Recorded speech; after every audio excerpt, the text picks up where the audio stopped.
Est-ce que tout le monde a son écran et peut me confirmer que ça s'affiche? Oui, pasteur. Ok, ok, super, super. Seigneur, merci pour ta parole. Donc, nous sommes à cette troisième rubrique, troisième épisode sur notre thématique excellente. Et je bénis Dieu pour nous avoir donné ce thème dans le cœur afin de le partager. Merci parce que sa sainte onction est sur moi. Merci parce que tu mets, Saint-Esprit, tes paroles, tu nous emmènes à apporter des vérités claires qui vont changer nous tous, nos vies, qui vont nous transformer, qui vont nous rapprocher plus près de toi. Donc, je prie que tu m'écoutes, toi qui es connecté, tu m'écoutes très attentivement. Je prie que tu m'accordes ces 1 heure de temps que je vais partager pendant 1 heure, que tu m'écoutes et tu prêtes attention pendant 1 heure. Amen. 1 heure, c'est maximum. Amen.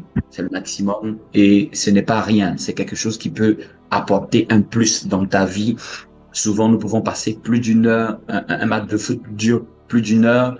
Un, un, aucun film en général ne dure moins d'1 heure. En général, tout dépasse plus d'1 heure. Donc, si nous pouvons être attentifs pour les choses qui n'apportent pas grand-chose dans notre vie, qui sont juste du divertissement, du loisir, si nous pouvons rester concentrés pendant plus d'1 heure, à plus forte raison la parole de Dieu. Quelqu'un me comprend? À plus forte raison Oui. la parole de Dieu. Parce que laissez-moi vous dire, ce sur quoi tu focalises ton attention détermine son impact sur ta vie. Ce sur quoi tu focalises ton attention, ce sur quoi ton cœur est focalisé. Donc pendant qu'on enseigne la parole de Dieu, c'est aussi, ça répond à ce thème. Ton cœur est où? Amen. Moi, je ne serai pas là avec toi dans la pièce où tu es. Mais ton cœur, est-ce qu'il sera concentré? Est-ce que ton cœur sera attentif?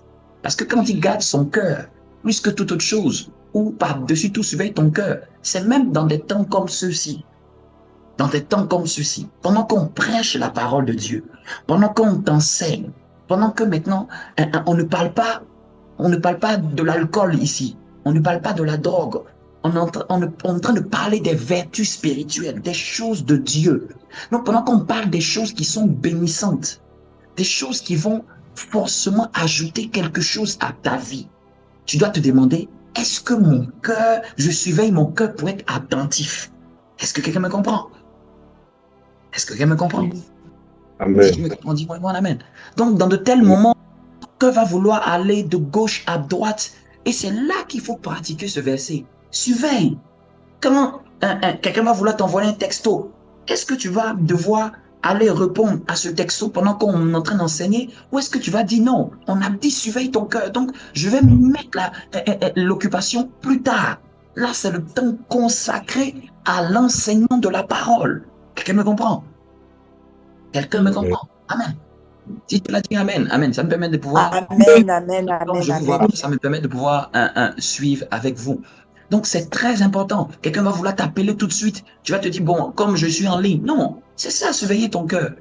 Plein de choses viendront. Même des pensées viendront ou peut-être tu risques d'être un moment distrait. C'est là qu'il faut se concentrer. C'est-à-dire que là, si tu devais faire quelque chose, tu devais le laisser et te concentrer. C'est ça, surveiller son cœur. Parce que, regardez, Jésus est entré dans une famille. Il est entré dans une famille, il a trouvé 2 sœurs, Marie et Marthe. 2 sœurs qui aiment Jésus, Marie et Marthe. Mais pendant que Jésus est entré, il y a une, elle a surveillé son cœur pour s'asseoir à côté de Jésus, et c'était Marie. Elle écoutait tout ce que Jésus avait à dire. Mais il y en a une qui a bougé beaucoup dans la maison. Aller faire la cuisine, aller allumer le feu. Ah, Jésus, il faut qu'il mange le soir. Mais manger. Il y a beaucoup d'enfants de Dieu qui se fatiguent pour beaucoup de choses. C'est-à-dire, ils sont dans la maison de Dieu, mais le cœur n'est pas un cœur assis devant Dieu. Quelqu'un me comprend? Dis-moi bon amen. Amen. C'est-à-dire, ils sont chrétiens, mais ils ne sont pas focalisés sur la personne de Jésus et sur tout ce qui concerne l'enseignement de Jésus. Ils sont dans la maison du Seigneur, mais ils sont un peu, leur tête est ailleurs. Leurs pensées sont ailleurs, leurs occupations. Et tu peux voir même que pendant qu'on est en train de prêcher la parole, la personne va aller faire autre chose dans l'église, va aller arranger le rideau, va aller faire autre chose. Non, non, non, non, non, non, non. Tout reste après. Quand c'est la parole, c'est la parole. C'est Jésus qui est la parole faite chair. Et si vous ne traitez pas durement votre cœur de cette manière, ça va vous rattraper. Vous me comprenez? Amen. C'est ça, surveiller le cœur. On commence comme ça. On a déjà commencé. Surveiller le cœur, c'est faire attention à ce qui veut influencer ton cœur et te détourner de la personne de l'enseignement de Jésus. Donc, elle croyait qu'elle faisait beaucoup de choses. Elle est venue voir Jésus. Jésus, Marie, elle ne fait rien. Marie, elle est assise, elle t'écoute. Mais nous, on est en train de nous s'occuper. On va acheter le poulet. On ne sait pas, c'est pas encore cuit, machin. On fait beaucoup de choses autour des choses de Jésus. Jésus a dit, Marthe, tu t'inquiètes pour trop de choses. Une chose est nécessaire. Marie, elle a choisi la bonne part. Celle qu'on ne pourra pas enlever. Celle qu'on ne pourra pas ôter. Je prie que ce matin, la parole ne puisse pas l'enlever dans ta vie au nom de Jésus. Oui. Que cette parole-là, Satan ne l'enlève pas. Parce que surveiller aussi le cœur, c'est de surveiller de sorte que certaines choses qu'on t'a déjà dites peut-être même une année avant, qu'on ne puisse pas enlever ça de ton cœur. Parce qu'il y a certaines choses que souvent on a dit, mais tu as oublié. On a bel et bien enseigné, mais regarde, tu as oublié, ton cœur a oublié. Et c'est pas parce que le diable est plus fort, c'est parce que ton cœur a oublié ce que Jésus t'a dit, ce que la parole t'a dit. Comme tu l'as oublié, le jour où est venue une difficulté, tu n'as pas trouvé la force en toi pour faire face. Parce que tu avais déjà oublié cette parole. Amen.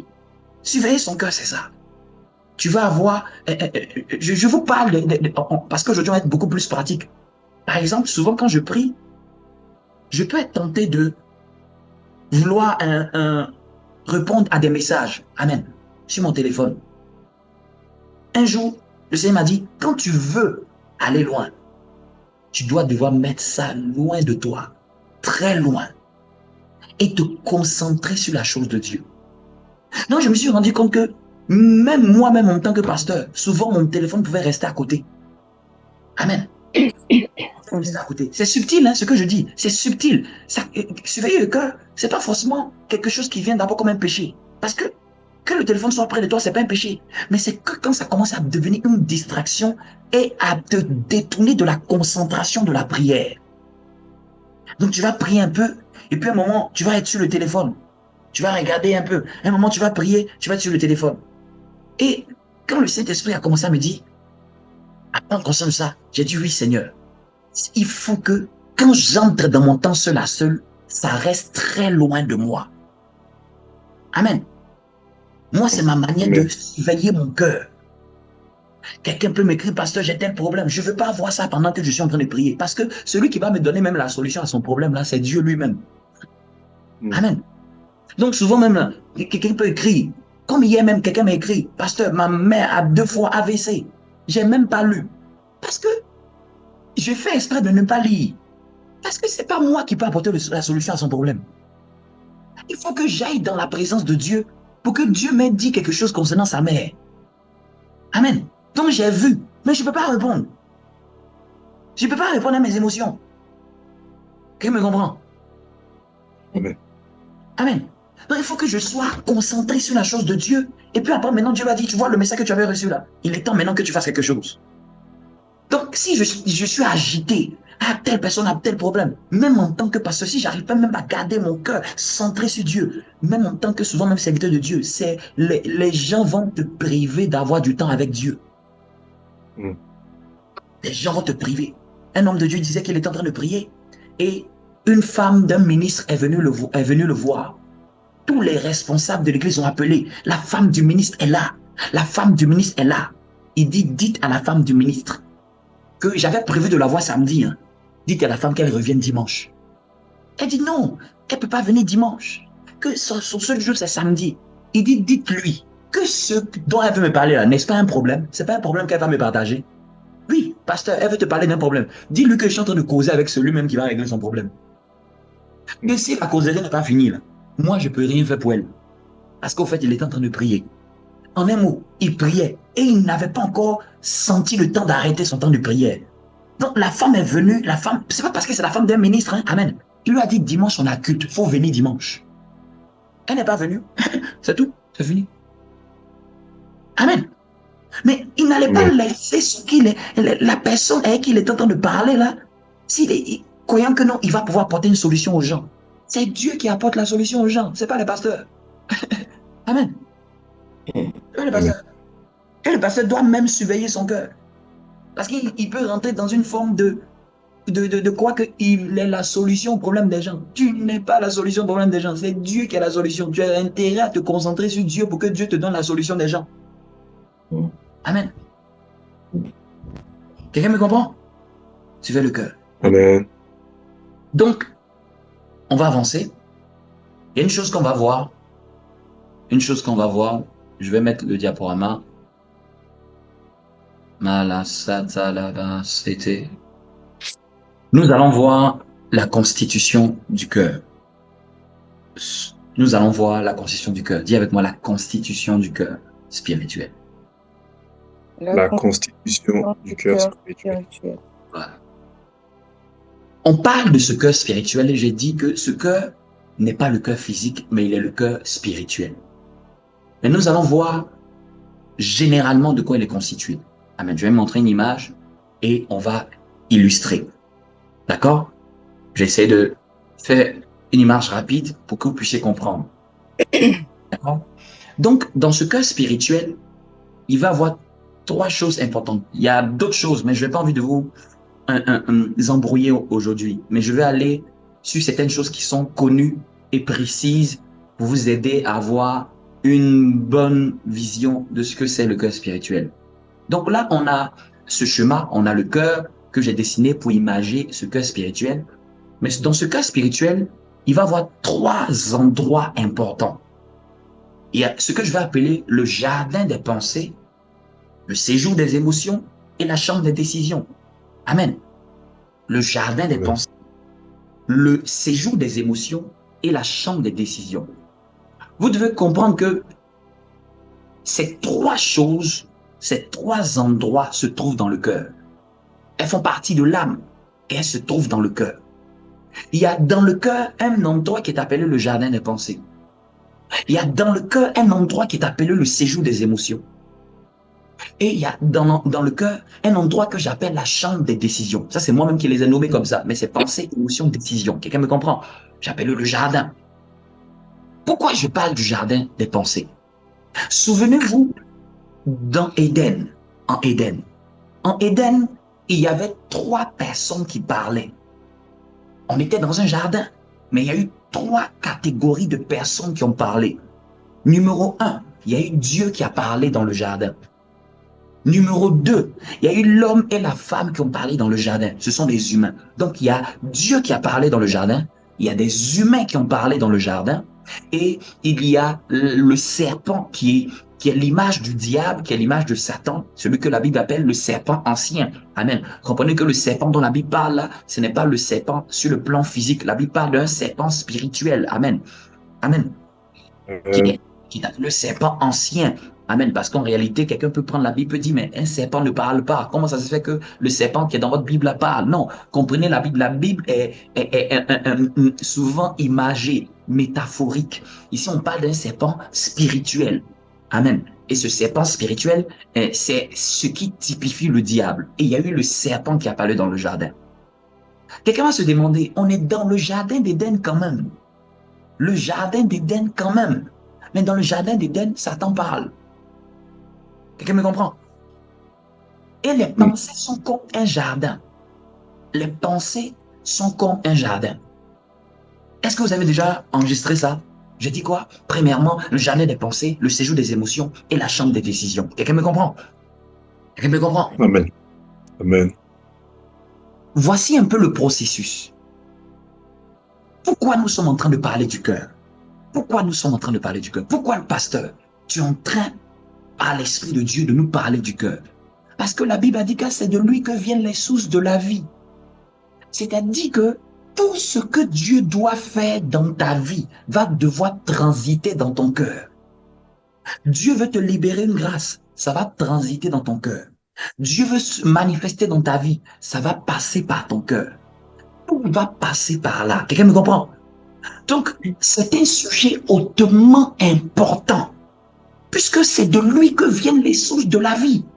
C'est du cœur que viennent les sources de la vie. C'est-à-dire que c'est de là que tout prend racine. C'est de là que toute semence se lève. C'est de là que tout produit sort. Et c'est la plateforme centrale par laquelle tout ce qui est spirituel, matériel passe. Rien ne peut se faire dans notre vie sans que cela ait pris d'abord racine dans notre vie. C'est ce que je veux te dire. Quelqu'un me comprend? Oui. Me comprend? Sois avec moi, sois avec moi. Est-ce que quelqu'un me comprend? Amen. Amen. Amen. Est-ce qu'on peut avancer? Je peux avancer? Amen. Amen. Tout le monde voit cette image, hein? Tout le monde a vu cette image, les gens, les jardins, les pensées, Amen. des émotions et la chambre des décisions. Donc, dans le cœur, il va avoir des pensées. Une partie où des pensées vont se cultiver. Une partie où il va avoir des émotions. Où une partie va avoir des décisions, des actions. Je vous donne encore une autre image. Une autre image. Amen. Amen. Amen. Est-ce que tout le monde voit cette image? Amen. Est-ce que tout le monde voit? Est-ce que Amen. tout le monde voit? Ok. Donc, on avait dit qu'en Éden, il y avait 3 types de voix. La voix du serpent, la voix des humains et la voix de Dieu. Dans le jardin des pensées, ces 3 sources de pensée peuvent être cultivées. Dans le jardin des pensées, j'ai pris jardin parce que par rapport au jardin d'Éden, c'est pas analogie. Dans le jardin de nos pensées, nous devons comprendre que 3 sources de pensée peuvent être cultivées. Dis avec moi, 3 sources de pensée. 3 La sources. source de pensée. J'ai dit 3 sources. Quand j'ai dit source, c'est-à-dire la nature même, l'espèce. Vous voyez, si tu dis une semence de tomate, ça ne peut pas être une semence de pomme. La semence de tomate va produire uniquement que de la tomate. La semence de pomme va produire uniquement que de la pomme. Donc, quand je dis 3 sources de pensée, c'est-à-dire qu'il y a des graines là. L'homme nature, c'est du diable, des graines de pensée. La nature qui les constitue, il vient du diable. Ce qui en sort n'est que du diable. Et tout ce qui est du diable, c'est tout ce qui est mauvais, tout ce qui est détruit, tout ce qui salit, tout ce qui rend impur, tout ce qui dénature, tout ce qui modifie la nature humaine. Quelqu'un me comprend? Quand Satan a dit, Dieu a-t-il réellement dit à Ève, c'était dans le but de la corrompre. La pensée du diable vient pour corrompre. Elle porte en elle la corruption. La pensée du diable porte en elle le péché. La pensée du diable porte la mort, la destruction, la déchéance, la décadence. Amen. Tous les dés, tous les mauvais dés. Déchéance, décadence, destruction. Est-ce que quelqu'un me suit? Est-ce que quelqu'un me suit? Est-ce que quelqu'un... Amen. Je vous entends pas? Est-ce que quelqu'un me suit? Amen. Amen. Donc, quand je parle de semence, c'est-à-dire chaque fruit est le résultat d'une semence.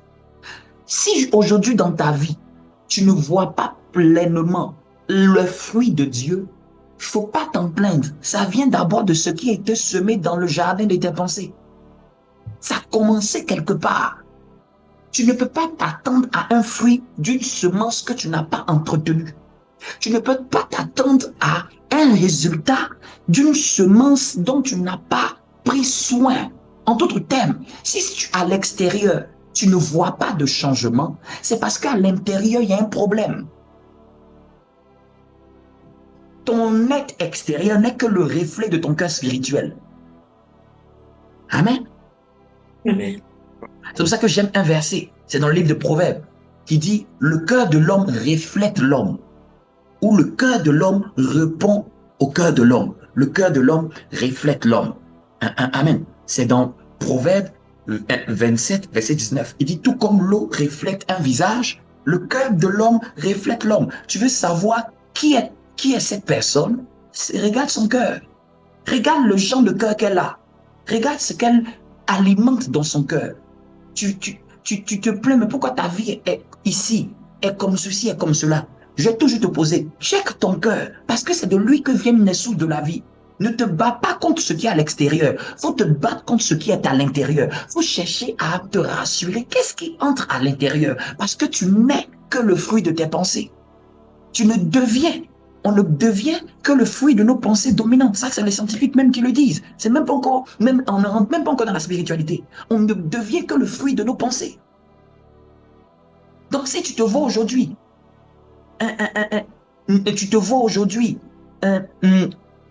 sans confiance en toi-même, c'est parce que tu as alimenté volontairement ou inconsciemment des pensées qui ne t'emmènent pas à avoir de la confiance en toi.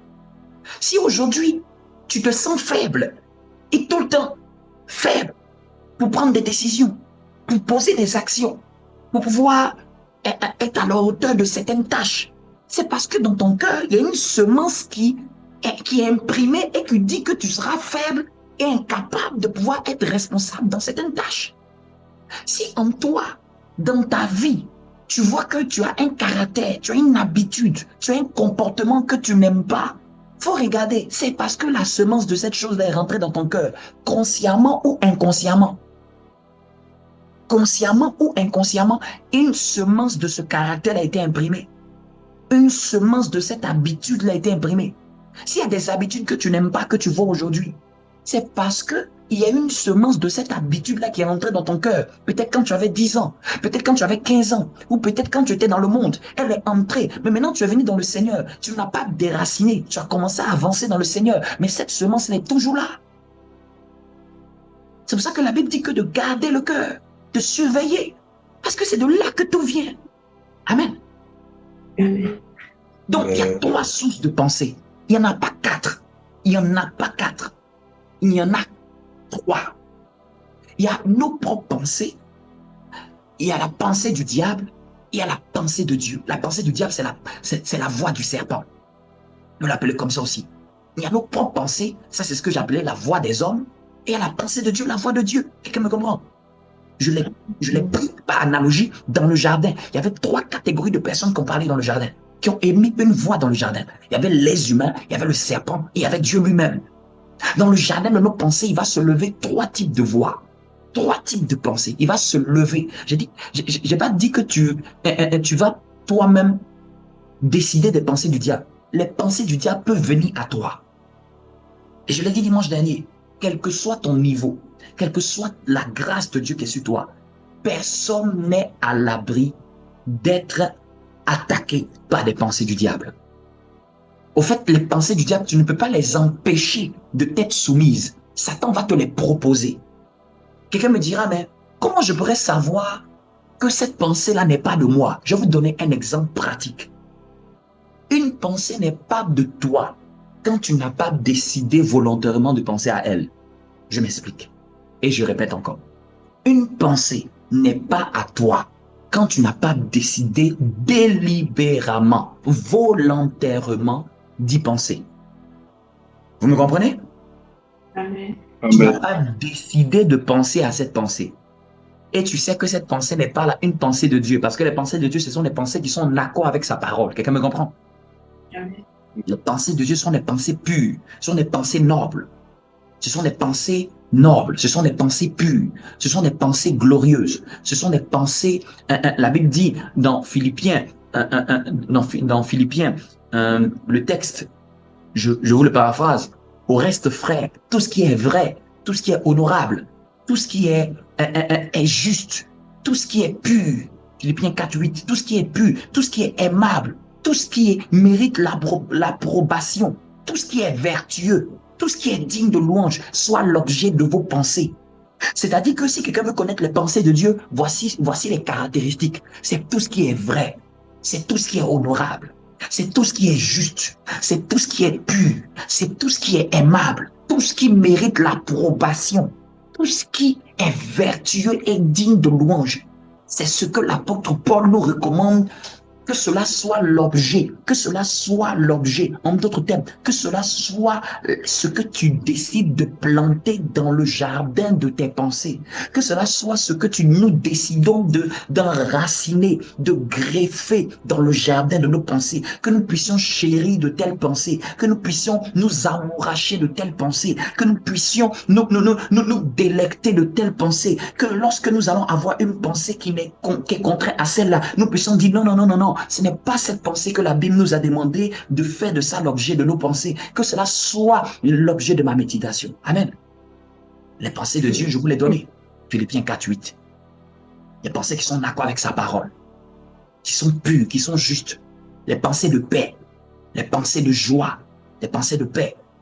Mais les pensées du diable, c'est tout ce qui détruit, tout ce qui salit, tout ce qui est impur.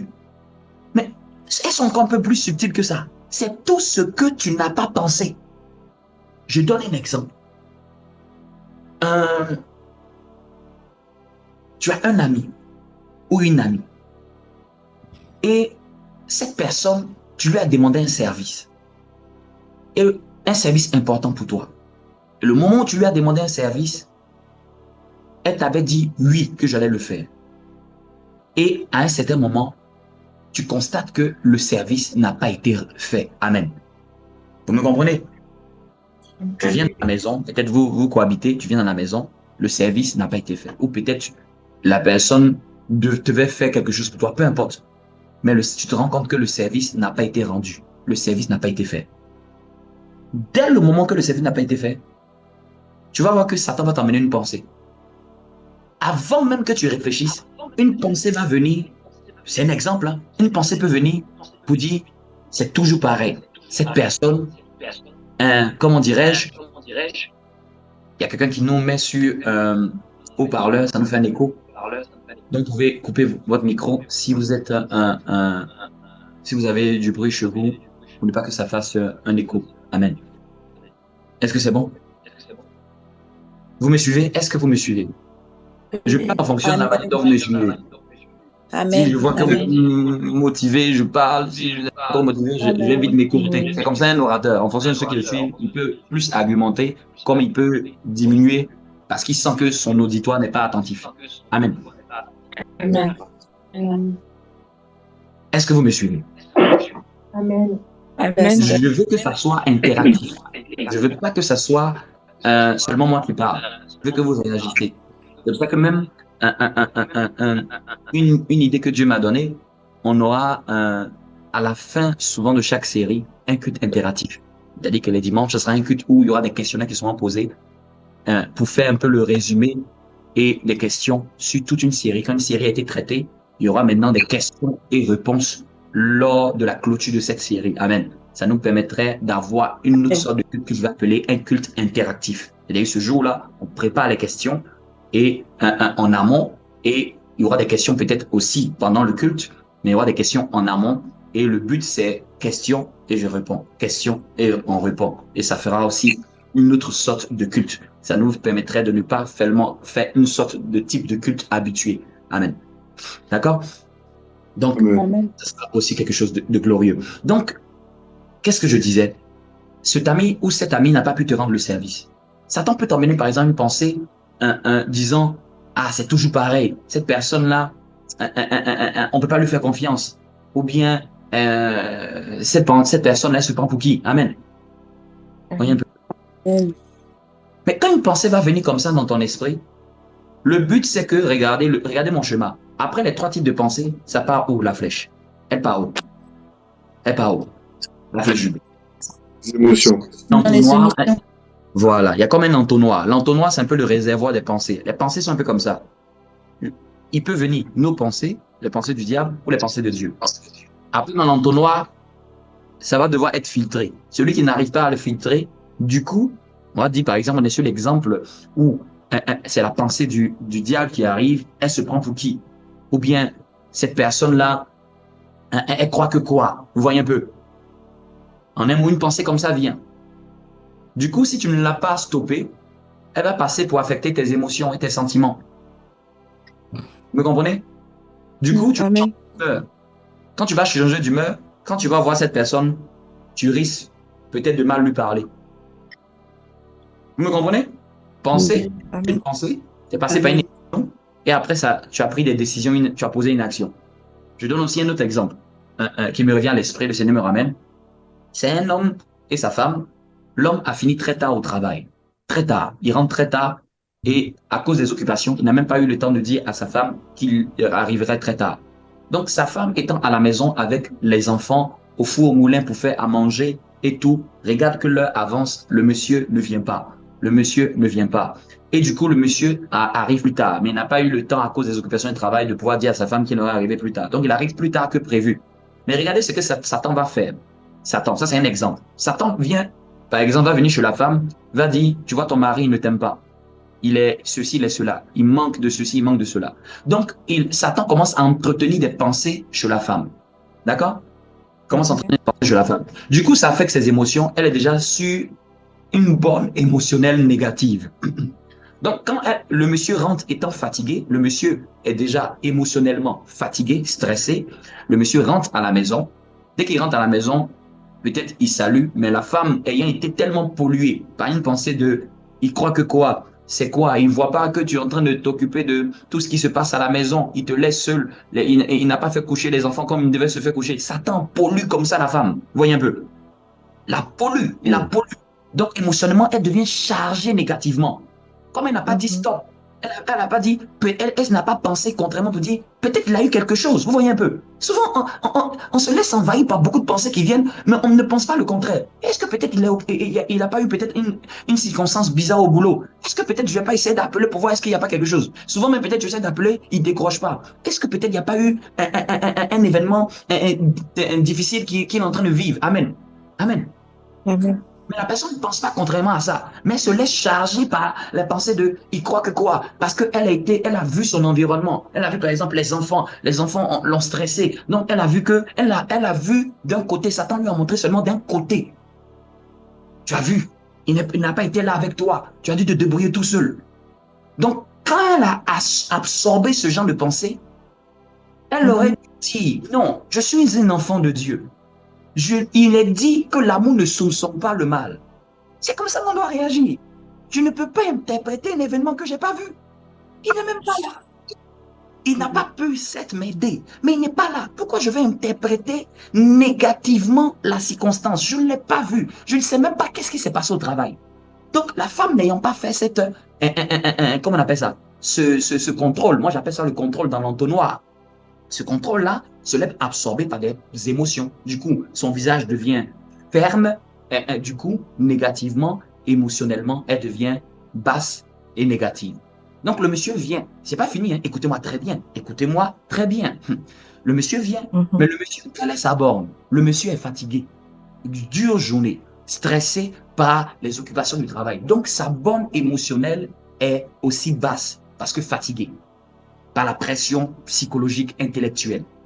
Donc, souvent, en rentrant, il se dit, ah, vraiment, ma femme, elle a de la chance. Elle est à la maison, elle profite avec les enfants. Amen. Je ne profite même pas. Amen. Et un peu. Je suis écroué sur toutes les charges. Donc, en rentrant, et en disant bonjour, la femme commence à rétoquer. Tu ne m'as pas appelé. Tu ne m'as pas fait ceci. Tu ne m'as pas fait cela. Toutes ces pensées-là viennent, ces paroles-là viennent comme ça. Satan les récupère et dit, voilà, ta femme, tu vois, tu te sacrifies pour elle. Tu fais tout. Mais regarde ce qu'elle te dit au moment, elle ne voit même pas le dur labeur que tu viens de vivre au travail. Donc, Satan, le disque de la femme, et il est venu chanter aussi dans le disque du monsieur. Tu vois, tu te sacrifies.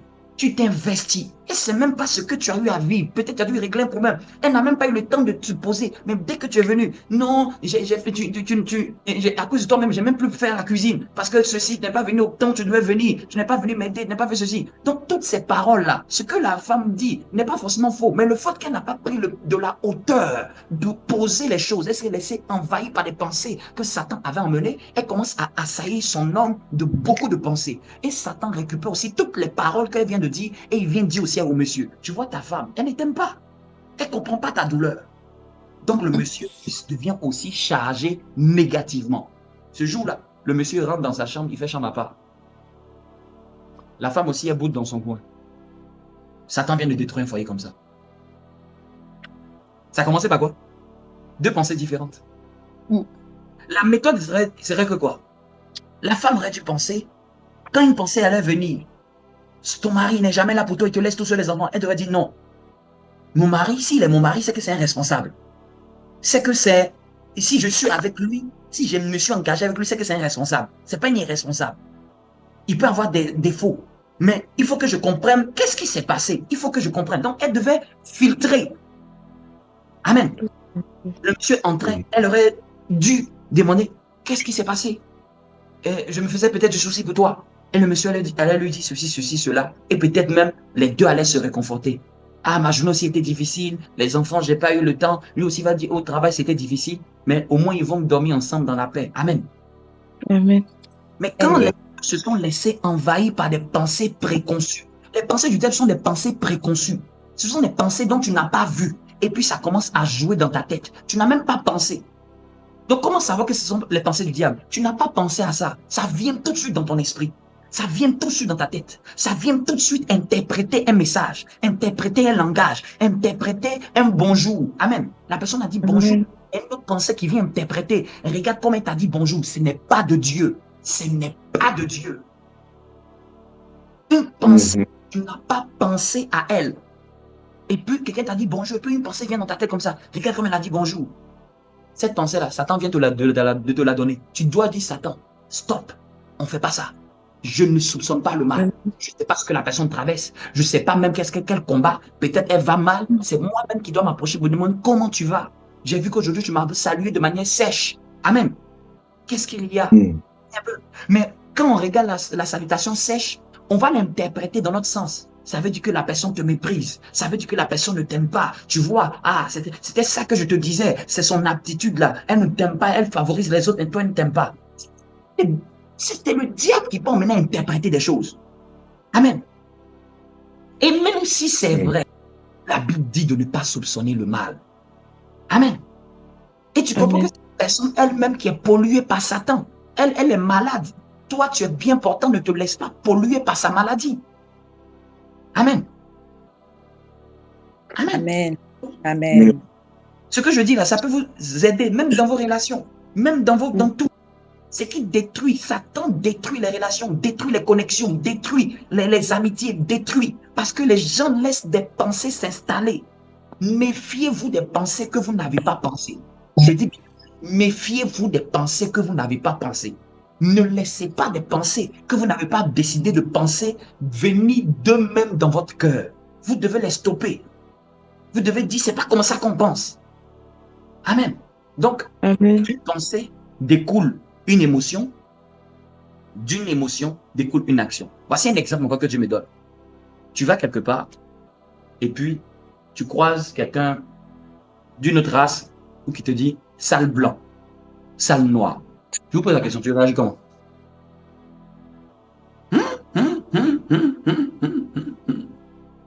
Tu vas au marché, tu vas faire des courses. Tu vas faire exprès, tu as connu quelqu'un puis te dit sale blanc, sale nègre. Tu vas réagir comment? Aïe, aïe, aïe, aïe, aïe, aïe, aïe, aïe, aïe. Si ce sont nos frères, il y a longtemps ce jour-là, c'est devenu, dans le centre commercial, c'est devenu l'hécatombe. Vous devez toujours vous poser, je vais réagir comment? Je vous pose la question, comment tu vas réagir? Sale nègre, sale blanc, tu vas réagir comment? Tu vas te défendre? Tu es en train de dire que toi, c'est toi-même qui gère ta vie. Amen. Ce qu'il a dit là, ce qu'il a dit là, en réalité, ce n'est pas ça qui t'a fait mal. C'est la manière dont tu as pensé à interpréter ça. Parce que depuis quand le mot sale nègre peut faire du mal à quelqu'un? Il n'a pas de bâton. C'est la manière dont dans l'entonnoir tu l'as laissé entrer, c'est la manière dont ça te fait mal. C'est toi qui as déterminé que ça te fasse mal. C'est toi, c'est pas lui. Lui, il a parlé simplement. Tu aurais dû dire depuis l'entonnoir, tu vois la ligne rouge là, tu aurais dit stopper ça, ça n'entre pas dans mon cœur. Je ne vais pas me laisser avoir par de telles pensées. Parce que c'est une pensée du diable. C'est une pensée qui vient te salir. Les pensées du diable, ce sont des pensées qui viennent aussi pour te salir. Qui viennent aussi pour te brusquer. te chercher des noises. Amen. Des problèmes. Chercher à tester ta réaction. Comment tu vas réagir. Amen. Je vous pose la question. Tu es au centre commercial. On te dit, tu marches le pied de quelqu'un. Il te dit, c'est quoi ça? Sale blanc. C'est quoi ça? Sale nègre. Comment tu vas réagir? Aïe, aïe, aïe, aïe, aïe, aïe, aïe, aïe, aïe. Il y a des gens, ce jour-là, la Bible va être oubliée. Il va voir de quoi? Il va voir de quoi? Au fait, vous êtes en train de montrer à Dieu par ce caractère que votre cœur n'est pas contrôlé par le Saint-Esprit. Il est contrôlé par vous-même. Il n'est pas encore dompté par le Saint-Esprit. Vous êtes peut-être chrétien, mais au fait, le cœur là n'a pas encore été métamorphosé. C'est un cœur qui veut se venger tout seul. C'est un cœur qui a sa propre fierté. C'est un cœur qui a son propre ego. Au fait, c'est ton ego que ça fouette. Et comme ton ego est dimensionné, surdimensionné, tu ne supportes pas ce genre de rabaissement. Donc, dans ta pensée, tu as une pensée de quelqu'un qui n'aime pas qu'on le rabaisse. Amen. Personne n'aime qu'on le rabaisse. Mais le problème, c'est que tu vas poser une action après cette émotion. Donc, d'une pensée, sale nègre, sale blanc, ça a chargé tes émotions. Et de tes émotions, tu vas prendre une décision. Tu vas parler ou tu vas l'insulter. Tu vas rétorquer aussi. Donc, vous voyez, avant une action, ça a toujours commencé d'une pensée. Amen. D'une pensée. Donc, le chemin, pensée, émotion, décision. Amen. Amen. Je dis quelque chose encore pour arriver vers la fin. Ça, c'est un conseil, comme pasteur, que je nous donne. Et gardez-le très bien. Toute décision qui vient d'un ressenti, d'une sensation, d'une émotion à cause d'un événement extérieur, c'est une pire décision. C'est une mauvaise décision. Un homme ou une femme spirituelle prend des décisions dans le calme, pas dans l'euphorie. Pas dans l'euphorie. C'est-à-dire que, je ne sais pas ce que vous me comprenez, ne prenez pas de décision importante de votre vie parce que vous avez ressenti quelque chose dans vos émotions à cause d'un événement extérieur. Parce que vous avez, ne parlez pas, ne tenez pas de discours, n'agissez pas sous influence d'événements extérieurs qui ont stimulé vos émotions. Je vais donner un exemple dans la Bible. Un exemple dans la Bible. Il y a plein d'exemples comme ça. Au temps de Jean-Baptiste, il y avait le roi qui était là, j'oublie le nom, le roi qui était là, qui était en train de faire une fête. Et quand il faisait une fête, il aimait très bien Jean-Baptiste. Il écoutait souvent, comme pasteur, il écoutait. Il écoutait en cachette Jean-Baptiste, il aimait bien ses prédications. Le jour de sa fête, il était tellement dans la joie à cause de l'alcool, il a demandé à une des filles de danser. Elle a tellement bien dansé qu'il était tellement joyeux qu'il lui a dit, demande-moi ce que tu veux. Ce jour-là, son visage fut triste parce qu'elle a dit, avec sa mère, qui est un serpent, on veut la tête de Jean-Baptiste. Ce jour-là, le roi était dépassé. Mais il ne savait pas que c'est parce qu'il avait laissé tellement l'excitation qu'il a dit une parole. Demande-moi ce que tu veux. Amen. Toute décision venant d'un événement extérieur qui bouleverse nos émotions est une décision qui n'est pas bonne. Une décision se prend dans le calme. Amen. Laisse tes émotions se calmer. Qu'elles soient hautes, qu'elles soient basses. Laisse tes émotions se calmer. C'est aussi ça, surveiller son cœur. Tu regardes quand tes émotions commencent à monter là. Laisse, surveille. Il faut dire calme-toi. Et après, on va agir. Après, on va prendre une décision réfléchie. Après, on va prendre une décision de sagesse. Quelqu'un me comprend? Ne soyez pas prompt à parler ou à dire des choses sur l'effet de l'émotion. Ne soyez pas prompt à tenir des discours sur l'effet des émotions. N'aimez pas ça. Amen. Et la majeure partie des êtres humains sont trop chargés émotionnellement. Je n'ai pas dit de ne pas avoir d'émotions. J'ai dit de ne pas avoir de décision ayant recours aux émotions. Quelqu'un me comprend? Amen. Je n'ai pas dit de ne pas avoir d'émotions. Je dis de ne pas prendre des décisions sur un oui-dit des émotions. L'émotion, il va te trahir. il va te trahir. Ne lui fais pas confiance pour prendre une décision. Amen. La Bible dit que n'a pas dit que ce qui est fruit d'émotion n'est pas fruit d'émotion et péché. La Bible dit que ce qui est fruit de conviction, c'est-à-dire que ce qui est monté dans ton cœur, dans la douceur et dans le calme, ce que le Saint-Esprit a fait pousser comme pensée dans ton cœur, dans le jardin de tes pensées, c'est ça qu'on appelle conviction. Amen. Mais ne prends pas de décision, pas émotion. Quelqu'un me comprend? Amen. Quel que soit le type d'émotion. Quel que soit le type d'émotion. Vous me comprenez? Quel que soit le type d'émotion. L'émotion, c'est l'émotion. On ne décide pas avec l'émotion. On décide avec la raison. Amen? Avec des convictions, avec la raison. J'avance pour arriver vers la fin. Est-ce que je pousse? Je pousse ou je m'arrête? Amen. C'est toi qui me dis. Si je pousse, est-ce que je pousse l'enseignement ou est-ce que tu es fatigué? Amen. On pousse? On pousse? On pousse, papa. Amen. Amen. Là, c'est bien. Là, ça m'encourage. Là. Amen. Ça m'encourage. Là. Amen. Dis avec moi encore. Pousse, pasteur. Pousse. Amen. Pousse, papa. Amen. Donc, on a compris que le jardin des pensées, on revient, le jardin des pensées a 3 types de pensées. On a compris quelles sont les pensées de Dieu. Philippiens 4:8. Quelles sont les pensées du diable? On les connaît. Et j'ai donné aussi une méthode de les distinguer. Ce sont toutes pensées auxquelles tu n'as pas pensé. Par exemple, en prêche, une pensée vient te dire, ah, le pasteur là, il se prend pour qui même? Tu n'as pas voulu avoir cette pensée. Vous me comprenez? Tu n'as pas voulu avoir. Mais elle est venue tout de suite dans ta tête. Tu sais que ça ne peut pas être de toi. C'est pas de toi parce que toi-même, tu aimes le pasteur. Vous me comprenez? Tu l'aimes, tu l'apprécies. Mais il y a une pensée bizarre qui est venue comme ça. Il se prend pour qui? Ou bien il croit que quoi? Ou bien peut-être parce que ou bien même, je donne un exemple. Peut-être tu as essayé de le joindre. Et puis tu n'as pas pu la voir. Et puis Satan vient en même temps. Il se prend pour qui? Il se croit que quoi? Amen. Cette pensée-là, souvent, elle est du diable parce que tu n'as pas voulu le faire. Tu n'as pas voulu avoir ce genre de pensée. Parce que toi, en réalité, si on te demande, est-ce que tu apprécies cet homme? Tu as dit oui. Est-ce que tu aimes cet homme? Oui. Mais d'où la pensée là est venue? Pour que tu puisses dire, il se prend pour qui? Si tu comprends que ce n'est pas de toi. Vous me comprenez? Amen. Et dès qu'elle vient là, c'est là que tu dis, Satan, non. Je ne vais pas penser ce genre de pensée. La Bible dit que tout ce qui est pur, tout ce qui est digne de louange. Est-ce que cette pensée est digne de louange? Non, elle n'est pas digne de louange. Donc je ne l'accepte pas. Les pensées sont comme le champ des pensées, c'est comme une boîte aux lettres. Tu as le droit d'accepter les courriers, de ne pas les accepter. Tu lis, tu regardes. Pensée qui déshonore les gens, je ne veux pas.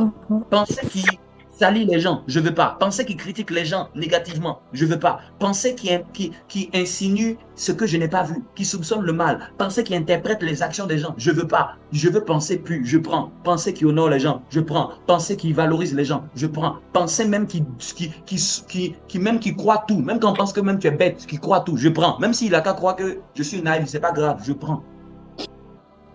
Amen. Amen. La personne te ment, tu sais qu'elle te ment. Tu dis, ok, j'ai compris. Amen.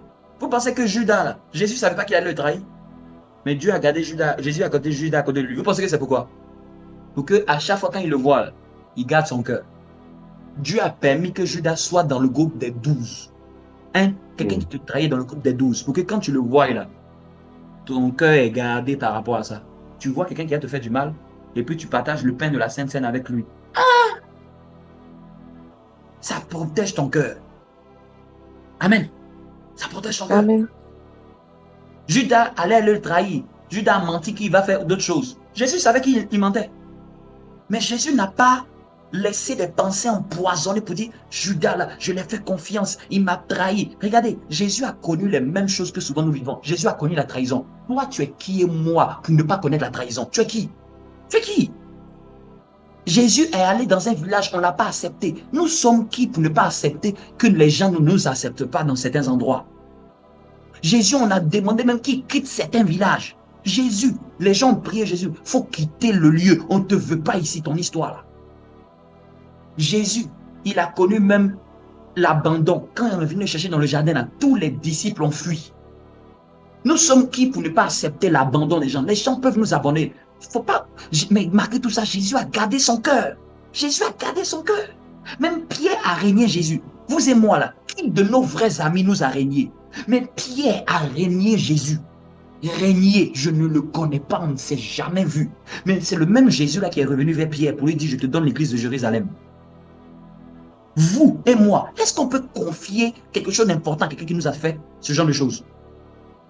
Amen.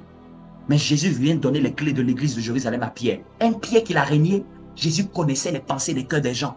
Mais Jésus gardait son cœur. Jésus gardait son cœur. Amen. Amen. Garder son cœur.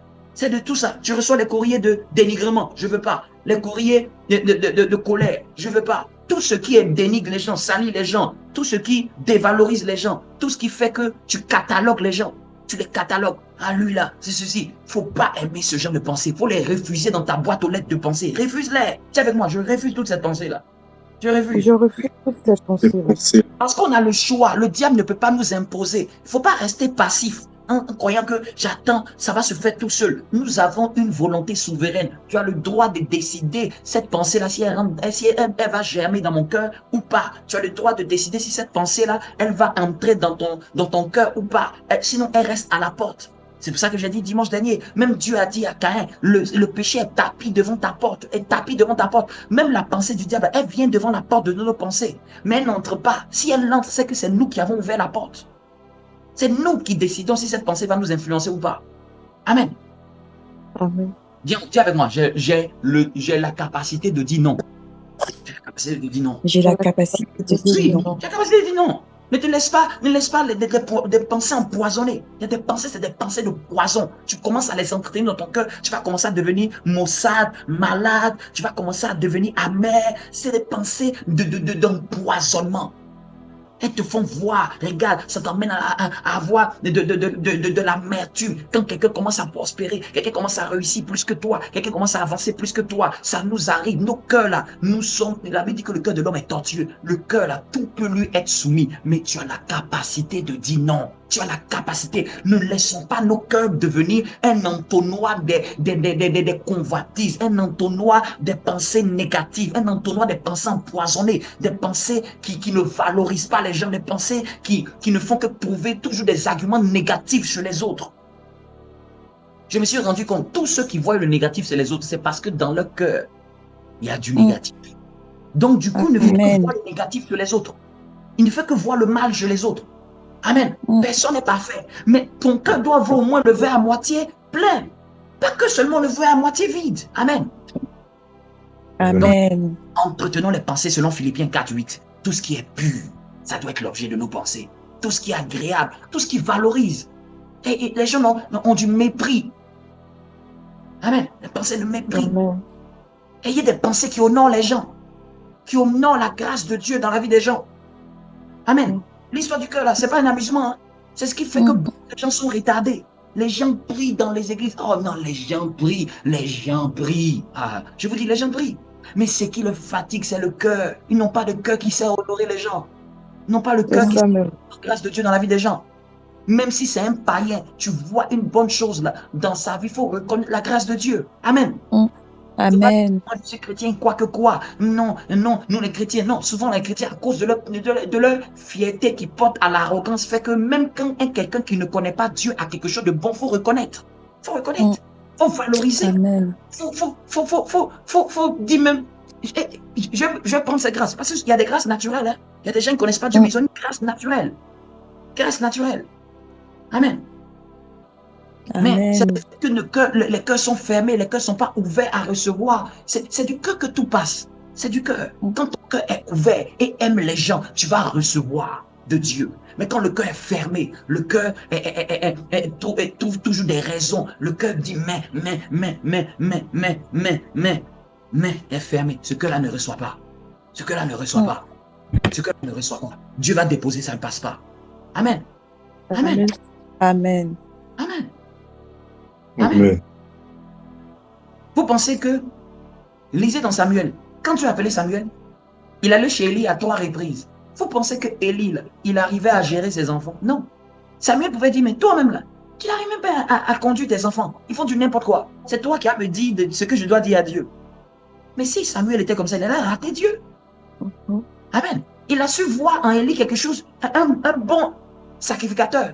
Élie n'avait pas su gérer ses fils, mais il n'a pas pris l'erreur d'Élie pour dire non, je ne peux pas recevoir au moins la grâce de Dieu qui est en toi. Amen. Soyez ouverts à la grâce de Dieu des autres. Amen. Amen. Amen. Soyez ouverts. J'avance et puis pour cette dernière partie. Je vais vous montrer ça. Amen. Vous voyez cette image? Cette image? Cette image? Cette image. Tout le monde la voit? Tout le monde la voit? Est-ce que tout le monde la voit? Oui, pasteur. Okay. Vous voyez ces flèches en jaune? Je vais appeler action du Saint-Esprit, grâce, faveur, bénédiction, manifestation divine, guérison, délivrance. Tout ce que Dieu veut faire doit transiter dans le cœur. Mais regardez, quand le cœur est rempli de tout ce qui est écrit ici, jalousie, rancœur, rancune, méchanceté, affabulation, colère, orgueil, tristesse, découragement, apitoiement, dépression. Quand le cœur est rempli, je dis bien rempli, c'est-à-dire que la mesure est quantitative, c'est-à-dire ça abonde, c'est chargé dans ton cœur. Il peut arriver des moments où une pensée de tristesse arrive, mais notre cœur ne doit pas être rempli de tristesse. Vous me comprenez? Il peut arriver qu'une pensée de découragement, à un moment, tu as envie de te décourager, mais tu te ressaisis. Quelqu'un me comprend? Je ne parle pas de ça. Je ne parle pas des états provisoires ou temporaires. Je parle du fait de baigner dedans. Tu baignes dedans. C'est comme le péché. Il y a des moments, un chrétien, s'il ne fait pas attention, il peut commettre un péché lundi et après il se ressaisit. Mais ça ne fait pas de lui un pécheur. Un pécheur, c'est celui qui baigne dedans du lundi au dimanche, du 1er janvier au 31 décembre. Vous me comprenez? Voilà. Donc, quand je parle là, je suis en train de parler des gens qui remplissent leur cœur de tout ça. C'est ce qui, quand on regarde leur cœur, c'est ça qu'on voit. Du lundi au dimanche, découragé. Du lundi au dimanche, tous les jours, découragé, chagrineux, froideur, et rempli de peur, rempli de colère, rempli d'orgueil, rempli de jalousie, de convoitise, d'amertume. Quand ça remplit là, ça va créer une barrière spirituelle. Et ça va empêcher. Tu vas beau lui imposer les mains. Reçois la grâce, ça passe pas. Reçois la bénédiction, ça passe pas. Parce qu'il y a quelque chose dans le cœur qui crée une barrière au Saint-Esprit. Le Saint-Esprit ne collabore pas avec ce genre de pensée. Amen. Amen. C'est pour ça que vous voyez que beaucoup de gens prient, ça ne marche pas. Parce que ce n'est pas simplement le principe de la prière, il faut respecter. Il faut respecter aussi le principe du cœur. Qu'est-ce qui est dans mon cœur pendant que je suis en train de prier? Est-ce que pendant que je prie là, je suis rempli d'amertume? On l'avait vu pendant le mois de mars avec Anne. Anne a laissé son cœur rempli d'amertume, de pénina. Elle ne pouvait pas avoir la grâce que Dieu veut. Mais quand elle s'est mise à laisser son cœur, elle s'est ouverte au Seigneur, qu'elle s'est déchargée de ça, la grâce de Dieu s'est manifestée dans sa vie. La grâce de Dieu s'est manifestée dans ta vie. Non, le problème, ce n'était pas Dieu. Le problème, c'était l'état de son cœur. Souvent, les gens ne peuvent pas être délivrés dans leur cœur. C'est rempli de d'autres choses. Les gens ne peuvent pas être mal et recevoir la grâce de Dieu. Surtout ceux qu'on a prié. Bien aimé, je dis, si tu arroses une plante en plastique d'un magasin, tu prends une plante en plastique, tu l'arroses, tu ne vois qu'aucun fruit ne sort. Ce n'est pas l'arrosoir qui a le problème. Ce n'est pas l'eau qui a le problème. C'est la nature même de la plante. La nature de la plante, c'est du plastique. Plastique ne pousse pas. Amen. Donc souvent, quand tu as tout fait, il faut revenir aux fondamentaux. Qu'est-ce qu'il y a dans mon cœur? Quel genre de cœur suis-je? Qu'est-ce que j'annonce? Qu'est-ce que je laisse entrer dans mon cœur couramment? Qu'est-ce qui repasse aussi longtemps dans mon cœur? Qu'est-ce qui repasse? Amen. Donc ça, c'est une des raisons du pourquoi j'enseigne ça. Ça crée beaucoup de barrières spirituelles. La guérison veut descendre, mais elle n'entre pas. La grâce veut descendre, mais elle n'entre pas. La bénédiction, l'action du Saint-Esprit veut descendre, mais ça n'entre pas. Une barrière spirituelle se dresse parce que le Saint-Esprit n'est pas ce genre d'attitude qui retrouve dans le cœur. Amen. Amen. Et il me rappelait, quand on dit aimer Dieu de tout son cœur, aimer Dieu de tout son cœur, c'est aussi aimer Dieu de sorte que tout ce que vous voyez listé là, c'est une liste, n'habite pas aussi pendant que Dieu est là. Est-ce que quelqu'un me comprend? C'est-à-dire que de tout le cœur, il a dit tout le cœur. C'est-à-dire que c'est pas genre Dieu est là et puis dans une autre pièce du cœur, j'ai un peu d'amertume. Vous voyez un peu? Dieu va dire, c'est que ça, tu m'aimes pas de tout ton cœur. parce que je suis là, mais une part est dédiée à autre chose. Vous voyez un peu, cet aspect, on n'avait pas vu.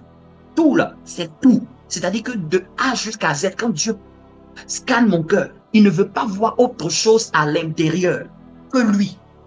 S'il voit autre chose à l'intérieur que lui, il dit ça, c'est pas encore tout mon cœur. C'est pas la première place. Dieu ne veut pas prendre la place, il veut prendre toute la place.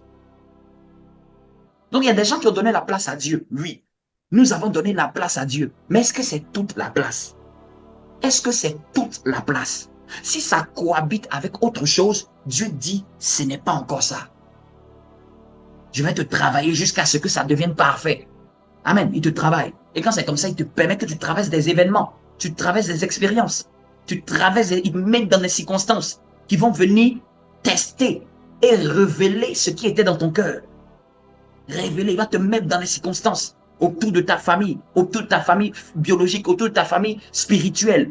Il va te mettre dans des circonstances au niveau de ton travail, au niveau de ton service. Il va te mettre dans des circonstances pour révéler, pour te dire dans ton cœur, là, c'était ça depuis le début. Dans ton cœur, là, c'était ça. C'est pour ça que peut-être telle chose. Amen.